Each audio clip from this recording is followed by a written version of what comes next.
Hi praise lord. దేవుని పరిశుద్ధ నామానికి స్తోత్రం కలుగును గాక. ఈరోజు దేవుని వాగ్దానము యోహాను సువార్త 5వ అధ్యాయము 6వ వచనమును చూద్దామా.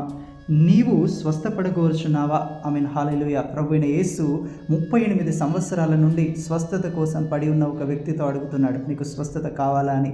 అయితే ఆ మనుషుడు తను ప్రభువా నాకు స్వస్థత కావాలి అని అడగట్లేదు, అంగీకరించట్లేదు దేవునితో. కానీ ఏమంటున్నాడంటే 38 సంవత్సరాలుగా ఆయన అక్కడ ఏం చేశాడో చెప్తున్నాడు. దేవదూత వచ్చి నీళ్లు కదిలించినంతలో నేను వెళ్ళి లోపల ఇంకొకరు వెళ్ళి దాంట్లో దూకి స్వస్థత పొంది వెళ్ళిపోతున్నారని. అవును, 38 years హీ వెరీ ట్రైడ్. ఆయన చాలా ప్రయత్నించి అలసిపోయాడు. ఆయన ఆ కారణాలు సాకులు చెప్తూ ఉన్నాడు. దేవుడు ఈరోజు నిన్ను సాకులు కారణాలు అడగట్లేదు. నీకు స్వస్థత కావాలా? నీ జీవితం బాగుపడాలా? ఈ యొక్క పడి ఉన్న స్థితి నుండి నువ్వు లేవాలనుకుంటున్నావా? నీ జీవితంలో ప్యారలైజ్ అయిపోయిన ఈ పరిస్థితి నుండి నువ్వు విడుదలను, నువ్వు స్వస్థతను పొందాలనుకుంటున్నావా?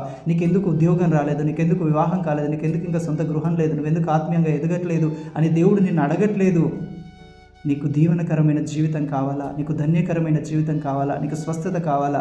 క్రీస్తులో గల సంపూర్ణత నీకు కావాలా అని ఆయన అడుగుతున్నాడు. అడుగుతున్నప్పుడు అవును ప్రభువా నాకు కావాలని ఆయనను అంగీకరించు. సాకులు చెప్పడం, కారణాలు చెప్పడం ఆపివేయండి. దేవా నేను సిద్ధముగా ఉన్నాను నీ యొద్ద నుండి పొందుకోవడానికని ఆయనతో ఏకీభవించండి. అప్పుడు దేవుడు నీ జీవితాన్ని రూపాంతరపరచగలిగిన అద్భుతాలను నీ జీవితంలో చేస్తాడు.